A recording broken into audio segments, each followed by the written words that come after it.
சேலம், டெல்லி, மதுரவாயல் அந்த மாதிரி நிறையா ஊரில் வந்து சொத்துலாம் வாங்கி வச்சுருக்கா. கோயம்புத்தூர் இந்த மாதிரி எங்கெங்கெல்லாம் சொத்து வாங்கி வச்சுருக்காரோ அந்த ஊரில் எல்லா ஊர்லேயுமே செங்கல்பட்டு, அதுக்கப்புறம் காரைக்குடி அப்படின்னு சொல்லிட்டு இருக்கிற எல்லா தமிழ்நாட்டில் இருக்கிறது, டெல்லியில் இப்போ போய் வீடு வாங்கி வச்சுருக்கா.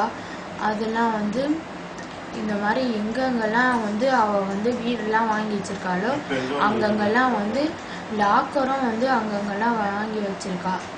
அந்த மாதிரி ஃபஸ்ட்டு கொடுக்குறது வந்து அன்பளிப்பாக கொடுப்பா. அடுத்த வாட்டி எல்லாருமே அடித்து இவள்கிட்ட வந்து பிடுங்கிட்டாங்க. அடித்து பிடுங்கினதுக்கு அப்புறமாவும் இவகிட்ட இன்னும் ஏகப்பட்ட கோடி கணக்கில் இன்னும் சொத்து இருக்குது.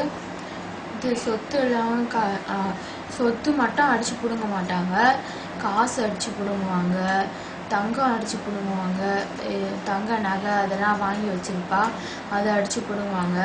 தங்க பிஸ்கெட்டு, டைமண்டு, அப்புறம் துப்பாக்கி வச்சுருப்பா என் அப்பாவுக்கு சொல்கிறதுக்காக. என் அப்பா ஏதாச்சும் பிரச்சனை பண்ண எடுத்து சொல்கிறதுக்காக அந்த துப்பாக்கி பிடுங்குவாங்க. இந்த மாதிரி என் அம்மா என்ன வச்சுருந்தாலும், ஒரு ஃபோன் வச்சுருந்தா ஃபோன் பிடுங்குறது, அந்த மாதிரி அவள் என்ன வச்சுருந்தாலும் எல்லாத்தையுமே பிடுங்கிடுவாங்க. அதேமாரி என் அப்பா பேர் சொல்லிட்டு தான் தப்பிச்சுக்கிட்டும் இருப்பாள். எல்லாரும் வந்து இவளை பயங்கரமாக அடிப்பாங்க. ஆனால் என் அப்பாவுக்கு தெரிஞ்சுட்டா இந்த மாதிரி காயெல்லாம் ஏன் வந்துச்சு அப்படின்ற மாதிரி வந்து என் அப்பா கேட்பான்னு சொல்லிட்டு அவர் பேரை சொல்லிக்கிட்டு இந்த மாதிரி வாழ்ந்துக்கிட்டு இருக்கா. ஆனால் வந்து அவரை கொல்றதுக்கு அவள் ட்ரை பண்ணிக்கிட்டு இருக்கா. அந்த சொத்து வாங்கிறது மட்டும் இல்லாமல் அதுக்கப்புறம் என் அப்பா வந்து